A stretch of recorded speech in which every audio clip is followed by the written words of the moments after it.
Oops. Looks like you're finally useful for something. My cousin Cody laughed as he deliberately poured his red wine down the front of my server's uniform. My Aunt Angela watched from the corner and smirked. They thought I was just the hired help there to clean up their mess. They had no idea I was the secret CEO who signed Cody's employment contract exactly 6 days ago. I didn't cry. I didn't run away. I just decided to enforce the clause in his contract that would cost him absolutely everything. Before I tell you exactly how much that glass of wine cost him, and trust me, the number will shock you, drop a comment and let me know where you're listening from and what time it is for you right now. I want to see who's ready for some justice. I walked to the guest bathroom, feeling the wine seep through the fabric of my shirt, sticking cold against my skin. I didn't run. I didn't slam the door. I closed it softly and turned the lock with a click that sounded like a gunshot in the quiet room. I looked at myself in the mirror. My name is Jade, I'm 29 years old, and in my real life I manage high-value logistics for clients who ship diamonds, art and aerospace components. I spend my days identifying risks and neutralizing them before they become losses. But to the people outside that door I was just Jade the failure, Jade the servant, Jade the cushion they stepped on to reach the top shelf. I pulled my phone from my pocket. My hands weren't shaking. 3 days ago when we arrived at this villa, Aunt Angela had thrown the Wi-Fi instructions at me. You set this up, Jade. I don't have time for passwords and technical nonsense. She didn't realize that setting up the smart home system meant registering the administrative account. She thought she was delegating a chore. She was actually handing me the weapon that would end her. I opened the Nest security app. I didn't need to hack anything, I just logged in. I scrolled back 5 minutes. There was high-definition video and crisp audio. Cody laughing. The deliberate tilt of the glass. The wine hitting me. The slurs. Finally useful for something. I hit download. I saved the file to my personal cloud, then sent a copy to my lawyer's encrypted server. Evidence secured. Next, I opened my company's HR portal. I have two-factor authentication, retinal scan, the works. I bypassed the dashboard and went straight to the personnel files. Search. Cody V. Status. Active, probationary. I scrolled to the compensation package. There it was, glowing on the screen like a beacon. Signing bonus. $20,000. But it wasn't a gift. My lawyers had drafted this contract specifically for high-risk hires. The language was precise. The bonus was structured as a forgivable loan. It would only be forgiven after 12 months of continuous service. If the employee was terminated for cause, which includes gross misconduct, harassment, or reputational damage, the loan became immediately due in full. I hovered my thumb over the terminate button. I could do it now. I could march out there, phone in hand, and end this charade. I could scream at them, tell them who I was, and watch their faces crumble. It would feel good. It would feel amazing. But I stopped. People think revenge is about anger. It isn't. Anger is cheap. Anger is reactive. If I went out there screaming, I would just be the crazy cousin who ruined the party. They would spin it. They would say it was an accident, that I was overreacting. They would gaslight me until I doubted my own memory. More importantly, if I fired Cody right now, he might still have the money. He might be able to write a check and make this go away. Well, that wasn't enough. I needed him to spend it. I needed him to drain that account to zero. I needed him to buy the champagne, pay for the car I saw parked outside, and burn through every single cent of that $20,000. I needed him to be destitute when the bill came due. My silence wasn't weakness. It was an investment strategy. Every minute I stayed in this uniform, every insult I swallowed, every glass I refilled was compounding the interest on his debt. I wasn't just taking his job. I was taking his future. I grabbed a towel and dabbed at the wine stain. It wouldn't come out, but that was fine. It was a battle scar. I fixed my hair, took a deep breath, and practiced my smile in the mirror. It didn't reach my eyes, but it didn't need to. It just needed to look submissive enough to buy me a few more hours. I unlocked the door and walked back into the lion's den. Service wasn't over yet. Jade, over here. We're dry. Aunt Angela snapped her fingers at me from across the patio. It wasn't a request. It was a command, the same one she used when she summoned a waiter or called a dog. I walked over, the bottle of champagne wrapped in a white napkin, and refilled her glass. She didn't look at me. She didn't say thank you. She just continued her conversation with a wealthy neighbor she was trying to impress. "Oh, we're just so proud of Cody," she gushed, her diamond bracelet catching the afternoon sun. $185,000 a year, plus bonuses. It's a starting package most people dream of. But then again, talent runs in the family. I poured the sparkling wine without spilling a drop. Talent runs in the family. That was rich. If she actually knew what talent looked like, she would know that the woman pouring her drink wasn't a struggling freelancer. She would know that my logistics firm Aegis Transport cleared $15 million in revenue last year. She would know that I started it in a freezing storage unit 5 years ago, eating instant noodles so I could afford insurance on my first delivery van. I built an empire on silence and precision, moving high-value assets for clients who demand invisibility. But to Angela, I was just the invisible bank. For years I let them treat me like this. It started small. "Jade, honey, I forgot my wallet, can you grab lunch?" Then it became, "Jade, your cousin needs a co-signer for his car. You know how hard it is to get started." Then it was, emergency loans for medical bills that turned out to be Caribbean cruises. I paid. I signed. I covered the spread. Not because I was weak, but because they had conditioned me to believe that money was the price of admission to this family. I thought if I fixed enough problems, eventually they would see me as a person, not a resource. Even this villa. Yesterday when we arrived, Angela had called me from the lobby in a panic. "The bank flagged my card for fraud, Jade. It's a mistake, but they won't let us check in. You have to put it on your card until Monday." I knew her card wasn't flagged. It was maxed out. But I pulled out my heavy black corporate card, the one made of titanium that she didn't even glance at, and swiped it. I am the guarantor of the very roof over their heads right now. If I called the front desk and canceled the authorization, security would escort them out within 10 minutes. But the biggest joke was Cody. 2 weeks ago his resume landed on my desk. It was garbage. Typos, inflated titles, references that led to dead numbers. My HR director flagged it for the do not hire pile. I unflagged it. I looked at his application and saw a kid who had never been told no in his life. And for a moment, a stupid, sentimental moment, I thought maybe he just needed a chance. Maybe if I gave him a real job with real structure he would grow up. So I overrode the system. I approved the hiring. I signed the offer letter myself, burying my signature under the corporate seal. I gave him the rope. I just watched him use it to hang himself. Angela took a sip of the champagne I paid for, standing on the terrace I rented, celebrating the job I gave him. "Make sure the other guests are topped off, Jade," she said, waving me away without making eye contact. "And try to smile. You look miserable." "Of course, Aunt Angela," I said. I walked away, the bottle heavy in my hand. They thought they were celebrating a victory lap. They didn't realize they were dancing on a trapdoor. And I was the one holding the lever. The sun began to dip below the horizon, painting the villa in shades of gold and violet. But the atmosphere on the terrace was anything but peaceful. It was loud, chaotic, and reeked of unearned confidence. By 6 o'clock, Cody was drunk. Not the happy, sleepy kind of drunk, but the loud, aggressive kind that comes from deep-seated insecurity. He had climbed onto one of the teak tables, a half-empty bottle of champagne swinging from his hand, demanding the attention of the 50 guests gathered there. "To me," he shouted, swaying slightly. "To the big leagues." The crowd cheered. These were his friends from college, eager hangers-on who smelled money, and neighbors Angela had invited to show off. They raised their glasses to a boy who had never worked an honest day in his life. I stood in the shadows near the bar, stacking dirty plates. I caught Cody's eye. For a second the mask slipped. I saw him look at his friends, successful young professionals in tailored suits, and then look at me. Earlier I had seen one of his fraternity brothers ask for my number, clearly interested. Cody had intervened immediately, sending me away to fetch ice. He couldn't stand it. He couldn't stand that even in a server's uniform, I wasn't invisible enough. He needed to make me smaller so he could feel big. "Hey, Jade," he bellowed into the microphone he'd commandeered from the DJ. The music cut out. Every head turned toward me. "Let's hear it for my cousin Jade."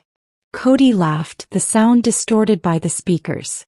She might be the oldest one here, but hey, at least she's finally learning the value of hard work. Keep those glasses full, Jade. That's about all you're qualified for, right? Laughter rippled through the crowd. It wasn't genuine laughter. It was that awkward, obedient chuckle people give when a rich host makes a cruel joke. Aunt Angela didn't look embarrassed. She looked vindicated. She leaned into the woman next to her loud enough for me to hear. It's sad, really. We try to help her, but some people just don't have the drive. We invited her today just so she could make a little rent money. Charity, basically. Charity. I looked down at the tray in my hands. My knuckles were white, but my face remained a mask of polite indifference. They wanted me to break. They wanted me to throw the tray, to scream, to give them a story about crazy Jade that they could dine out on for years. They wanted proof that I was beneath them. But I wasn't looking at Cody. I was looking at my watch. It was 6:01 in the evening on a Friday. In the world of high-value banking, 6 o'clock is the cutoff. Before 6, a wire transfer can be recalled. It can be flagged, stopped, or pending. But once the clock ticks past the hour, the ACH batch processes. The money moves. It becomes liquid. I felt a vibration in my pocket. A silent notification from my company's payroll system. Transaction complete. Disbursement ID, 99284. Amount, $20,000. The money was in his account. He had officially received the signing bonus. The transaction was irreversible. That meant the trap was no longer theoretical. It was steel, and it was snapped shut around his leg. He had the money, which meant he was now liable for the money.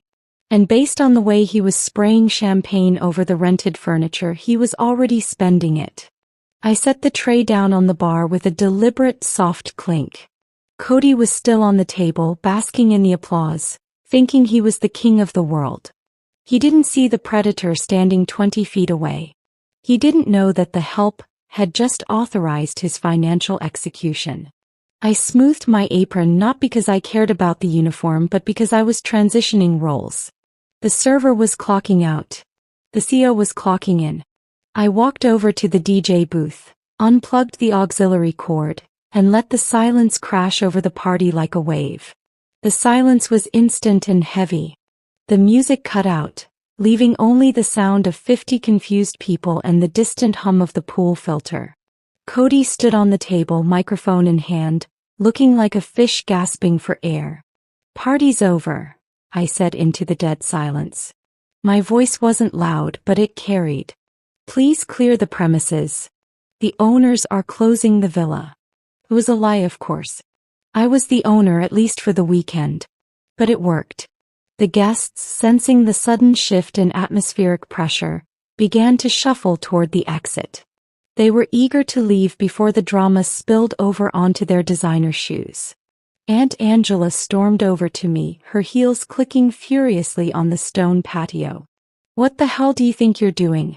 You don't give orders here. You take them." I looked at her. I didn't flinch. I didn't apologize. "Meet me in the library in 10 minutes, I said. "Bring Cody. I have a closing gift for him." I turned and walked away before she could respond. I went straight to the master suite, the one I had paid for but hadn't stepped foot in. I locked the door and stripped off the wine-stained uniform. I threw it in the trash. It felt like shedding a skin. I washed the sticky residue of the Cabernet from my neck and chest. Then I opened my garment bag. I put on my charcoal-tailored suit, the one I wore to board meetings when I needed to intimidate suppliers who were trying to gouge me. I pulled my hair back into a severe, sleek bun. I applied a fresh coat of lipstick. No more server.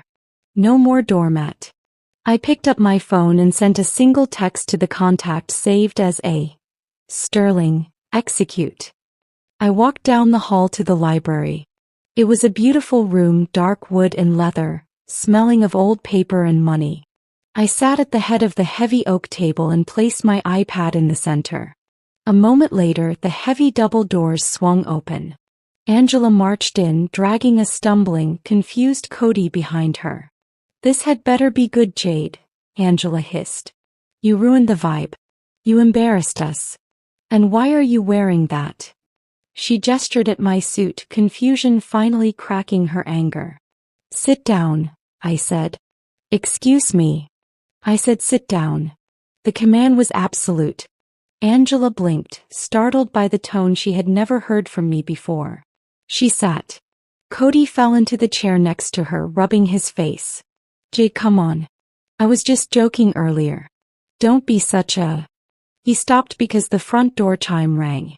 I didn't move to answer it. The door opened and Arthur Sterling walked in. Arthur isn't a family lawyer. He doesn't do wills or traffic tickets. He is a corporate litigator who eats non-compete clauses for breakfast. He walked into the library carrying a leather briefcase, looking out of place and terrifyingly serious. Who is this? Angela demanded, standing up. Who let you in?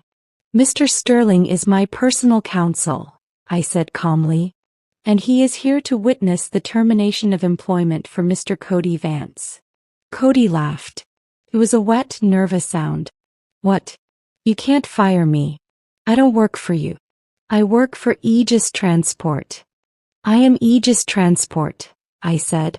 The silence this time wasn't awkward. It was the sound of a worldview collapsing. I founded Aegis 5 years ago, I said evenly. I own 100%. I approved your hire, Cody. I signed your contract. Liar, Angela hissed. You're broke. I woke the iPad. Not a bank record. Security footage from 40 minutes earlier. Cody on the table. Wind down my chest. Slurs. Public humiliation. This qualifies as gross misconduct under your contract, I said. Harassment and reputational damage. Mr. Sterling slid a paper across the desk. Immediate termination for cause, he said. Effective now. The color drained from Cody's face. But the bonus. I spent it. I know. Sterling placed a second document down. The $20,000 signing bonus was a forgivable loan, I explained. Forgiven after 12 months. You served 0 days. The loan is in default. You have 24 hours to repay it, I said calmly. If not, we sue for breach, theft, and damages. With video evidence. I bought a BMW, Cody whispered. Sell it. Angela slammed the table. He's family. It was a party. No, I said. It was a character test. And he failed. We don't have that money, she screamed. Then you have a problem, I replied. The deadline is 5 p.m. tomorrow. Thought it was over. I was wrong. Angela went quiet. Come. She pulled out a folded document and placed it beside the termination notice. You're not firing him, she whispered. And you're not getting that money back. Or what? Or I stop paying this. She tapped the paper. It was a predatory $50,000 loan. I took it out for the party and Cody's debts, she smiled. But I needed a co-signer. She pointed to the forged signature.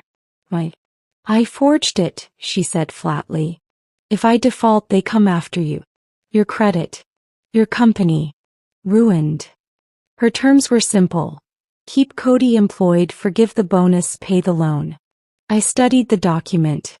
Then looked at Sterling. He looked bored.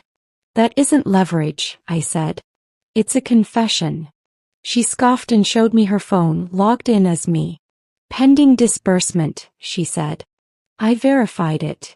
How? I asked. The bank always sends a 2-factor code.